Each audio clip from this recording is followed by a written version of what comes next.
नमस्कार दोस्तों, आप सबका मैं अपने चैनल में स्वागत करती हूँ। आज की कहानी है श्रीमती सुभद्रा कुमारी चौहान के द्वारा लिखा गया कहानी मंगला। तो आइए कहानी शुरू करते हैं। आज मंगला चली गई, मेरा घर सूना हो गया। ठीक उसी तरह जैसे बच्चों के उड़ जाने के बाद पक्षी का घोंसला सूना हो जाता है। चिड़िया बच्चे तो पालती है, सर्दी, गर्मी और बरसात हर मौसम में बच्चे के लिए दाना पानी इकट्ठा करती है। तिल तिल कर अपने को मिटाती और बच्चे को बनाती है। बच्चों के पर फूटते हैं, वे बच्चों की उन्नति में खुश होती हैं, उन्हें उड़ना सिखाती हैं। परंतु ज्यों ही डेने मजबूत होते हैं, बच्चे माँ का सहारा छोड़कर घोंसले से कुछ दूर तक अकेले भी उड़ते हैं, इस डाल से उस डाल पर, इस पेड़ से उस पेड़ पर। और इस प्रकार एक दिन उड़ते उड़ते बच्चे उड़ जाते हैं। कहाँ, कौन बताए? सोने घोंसले में चिड़िया कैसे रहे? घोंसले के एक एक तिनके में बच्चों की याद समाई रहती है, जो एक दिन चिड़िया को घोंसला छोड़ देने के लिए मजबूर कर देती है। और चिड़िया, बेचारी चिड़िया, अपने बच्चों को ढूंढने के लिए खुद भी किसी और उड़ जाती है। रह जाता है सूना प्राणहीन घोंसला। उसे बच्चों के साथ साथ चिड़िया की भी याद आती है और प्रतीक्षा करते करते कभी किसी हवा के झोंके से समझौता कर तिनके तिनके अलग होकर अलग अलग दिशा में वह भी अपनी चिड़िया और अपने बच्चों की खोज में उड़ जाता है। न जाने कब से यह क्रम चल रहा है और अनंत काल तक चलता रहेगा। सब चिड़ियों के बच्चे उड़ जाएंगे और सब चिड़िया उन्हें खोजने के लिए उनके बाद घोंसला सुना करके उड़ जाया करेंगे। पर बेटी को विदा करके माँ क्या करे? वह तो बेटी के साथ ससुराल नहीं जा सकती और ना घर ही छोड़ सकती है। जिस घर को एक एक चीज में मंगला की याद समाई है, एक एक फूल पत्ती में वह दिखती है, उसी घर में आज मंगला नहीं और मैं हूँ। और फिर मंगला जैसी लड़की, अनेक बार मेरे मुंह से निकला, हे ईश्वर, हर एक माँ बाप को मंगला जैसी लड़की दे। वह तो केवल मेरी लड़की न थी, मेरी सब कुछ यही थी। मेरी माँ, मेरी गुरु, मेरी मित्र और इसके बाद भी मेरी बच्ची। आज भी वह उतनी ही बच्ची है, परंतु उसके साथ साथ ज्ञान और शिक्षा के ऊंचे स्तर पर पहुंचकर भी अभिमान उसे छू नहीं पाया है। वह अपनी प्रतीक्षा के दिनों में भी घर का मेरा प्राय सभी काम करने के बाद पढ़ने बैठती थी और आज मेरी मंगला चली गई। ईश्वर उसे खुश रखे। मुझे ऐसा लगता है और बार बार मन में एक तूफान सा उठता है कि यह जो मंगला का बिछोह मुझे इतना खल रहा है, तो क्यों? इस बिछोह का सृजन तो मैंने अपने ही हाथों से किया है। मंगला तो विवाह की इच्छुक न थी। वह बार बार मुझसे यही कहती रही, अपने गोद से तुम मुझे अलग ना करो। अम्मा, तुमने मुझे पढ़ा लिखा कर इतनी बड़ी बनाया है, तुमने अभी तक मेरे लिए कष्ट उठाया है, अब अपनी सेवा करने का अवसर दो। और मैं मंगला के विवाह के लिए बड़ी उत्सुक थी। अपनी बेटी को योग्य साथी के साथ विवाह करके निश्चिंत होना चाहती थी।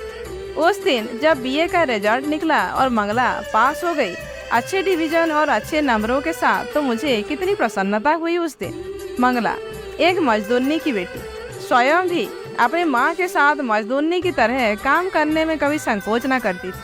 फर्स्ट डिवीजन लेकर पास हुई। मैंने उसी खुशी में एक दिन मंगला से कहा, बेटी, अब तुम बीए पास हो गई, अब मैं तुम्हारी शादी तय करना चाहती। कोई योग्य साथी तुम्हारे लिए खोज सकी तो मैं बिल्कुल निश्चिंत हो जाऊँ। संतान के प्रति माँ बाप की जो जिम्मेदारी होती है वह पूरी हो जाए। उस दिन मंगला ने इस बात को मजाक समझा, किंतु इस चर्चा को गंभीर होते देखकर वह मुझसे बोली, अम्मा, तुम मेरे विवाह की चिंता मत करो, मैं विवाह नहीं करना चाहती। यह तो जरूरी नहीं है कि सभी लड़कियां शादी करें। मैं तो तुम्हारे ही साथ रह के तुम्हारे ही सेवा करना चाहती हूँ। अभी तक तुमने कष्ट उठाया है, अब मैं तुम्हारे लिए कुछ करूँगी, तुम्हें आराम से रखूँगी। जब मैं कुछ करने धरने के लायक हुई तब मैं विवाह करके कहीं चली जाना नहीं चाहती। एक माँ अपने बच्चे से इतने अधिक क्या कुछ और चाहती है? सच, मेरा मातृत्व तो सफल हो गया। मैं एक योग्य संतान की माँ हूँ, इससे मुझे बड़ा संतोष मिला। इस बेटी से अलग होकर मुझसे भी ना रहा जाएगा, वह मैं जानती थी। पर इसी बीच सुदर्शन से भी कई बार मिल चुकी थी। सच तो यह है कि मैं सुदर्शन को भी प्यार करने लगी थी। सुदर्शन मेरी मंगला के लिए जितना अच्छा साथी बन सकेगा, उतना अच्छा लड़का शायद ही मैं कहीं खोज सकूं। इसीलिए चाहती थी मंगला यह विवाह स्वीकार कर ले। मैंने मंगला से कहा, बेटी मेरा विश्वास है कि शादी तो तुम्हें करनी चाहिए। मैं सदा जीती न रहूंगी और तुम्हें तब तक एक साथी का अभाव खटकेगा। और सच तो ये है बेटी कि मैं तुम्हें जहाँ ब्याहने जा रही हूँ वहाँ तुम पर कोई बंधन न रहेगा। तुम जब चाहोगी तभी मेरे पास आ सकोगी। यहाँ रहना या ससुराल जाना तुम्हारी इच्छा पर होगा।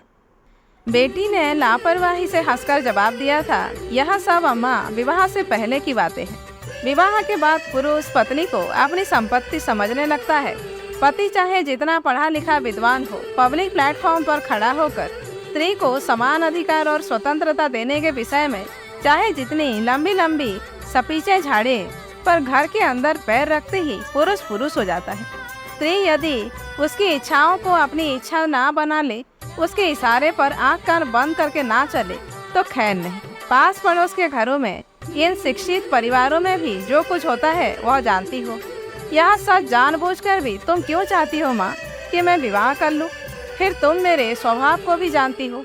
मैं किसी के इशारे पर आंख कान बंद करके नहीं चल सकती। मैं किसी की इच्छा को अपनी इच्छा नहीं बना सकती। और सच बात यह है कि तुम्हें छोड़कर मुझसे कहीं जाया न जाएगा। तुम जिसके साथ मुझे ब्याहोगी वह मुझे अपने साथ जरूर ले जाना चाहेगा, अभी चाहे कुछ भी कहे। मैंने कहा, यह मैं समझती हूँ बेटी, पर सुदर्शन ऐसा नहीं करेगा। वह बहुत ही भला और नेक लड़का है। उसने मुझसे वादा किया है कि वह तुम्हारी इच्छा पर कभी अपनी इच्छाओं को ना ला देगा। मंगला कुछ गंभीर होकर बोली, जो तुम चाहो माँ वह करो। मैंने सदा जैसे तुम्हारी बात मानी है उसी तरह तुम्हारी इस बात को भी मान लूँगी, परंतु मैं खुद तो शादी बिल्कुल नहीं करना चाहती। और मंगला चली गई मेरे लिए एक प्याला चाय तैयार करने। मैं बड़ी देर तक मंगला की बातों पर विचार करती रही और मेरी आंखों के सामने अतीत के न जाने कितने दुख चित्र खिंच गए। सोचा, नहीं, मंगला की इच्छा के विरुद्ध उसका विवाह ना करूंगी। कल मैं सुदर्शन से साफ साफ कह दूंगी, वह धनी है, शिक्षित है, सुंदर है, विनयी है। उसके लिए लड़कियों की कमी ना रहेगी। बहुत सी लड़कियां मिलेंगी, मेरी मंगला मेरी रहेगी। दूसरे दिन वादे के अनुसार सुदर्शन आया। मैंने उसे प्यार से बैठाया।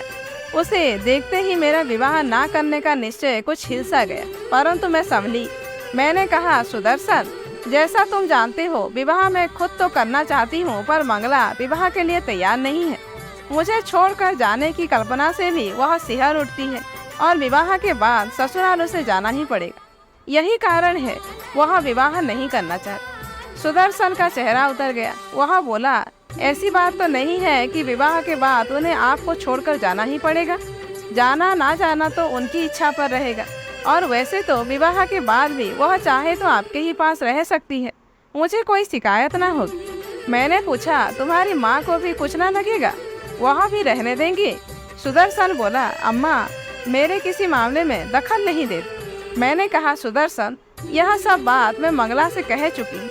वह कहती है कि ब्याह के पहले लोग दूसरे स्वर में बोलते हैं और विवाह के बाद उनका स्वर बदल जाता है। सुदर्शन कुछ हताश सा होकर बोला, जैसा आप लोग मुझ पर विश्वास ही ना करें तो कोई चारा नहीं है, पर मैं कहता हूँ कि जो कुछ कहता हूँ उस पर अमल करूँगा। आप यदि मेरी परीक्षा लेना चाहें तो मैं 20 साल तक केवल इस आशा पर रह सकता हूँ कि मंगला मुझसे विवाह करे, परंतु यदि यह विवाह ना हुआ तो मैं बहुत दुखी जरूर हो जाऊँगा। दुखी होने पर भी मुझसे कोई अपकार ना होगा। मैं रास्ते से अलग हो जाऊँगा और मेरा माँ का हृदय जो ठहरा, मैं द्रवित हो उठी। मैंने कहा, अब तुम्हें कुछ और कहने की जरूरत नहीं है। मैं प्रयत्न करूँगी तुम दुखी ना होने, और तुम्हें 20 साल तक ठहरने भी ना दूँगी। सुदर्शन चला गया। दूसरी सुबह मंगला से चाय पीते पीते मैंने कहा, मंगला बेटी, मैं चाहती हूँ कि तुम यह विवाह स्वीकार कर दो। मेरा यह थका तन और थका मन न जाने किस घड़ी बुझ जाए। तुम किसी योग्य साथी के साथ रहोगी तो मैं शांति से मर सकूं, नहीं तो मरने के बाद भी शांति ना पा सकूं। और मंगला, मेरी मंगला ने कहा, जिससे तुम्हें शांति मिले माँ, उसी में मेरा सुख है। तुम जो चाहो करो। फिर इस प्रकार विवाह तय हुआ और हो गया। विवाह के समय मंगला ससुराल से 2-4 दिन में लौट आई थी और वह 2-3 दिन काम की अधिकता तथा मेहमानों की भीड़ भाड़ में कैसे निकल गए कुछ जान नहीं पड़े। पर आज तो यह सूना सूना घर काट खाने को मुंह बाए खड़ा है। हर पेड़, पत्ती और फल जिधर आँख उठाती हूँ, हर जगह मंगला ही मंगला।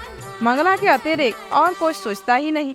सोचती हूँ यदि मैं चिड़िया होती तो अपनी मंगला की खोज में किसी तरफ उड़ जाती। तो दोस्तों, आज की कहानी यहीं पर समाप्त होती है। कहानी कैसी लगी कमेंट करके ज़रूर बताइए। अच्छी लगी हो तो एक लाइक कीजिए, जानने वालों को शेयर कीजिए और ऐसे ही वीडियोज आगे देखने के लिए मेरे चैनल को सब्सक्राइब करना मत भूलिए।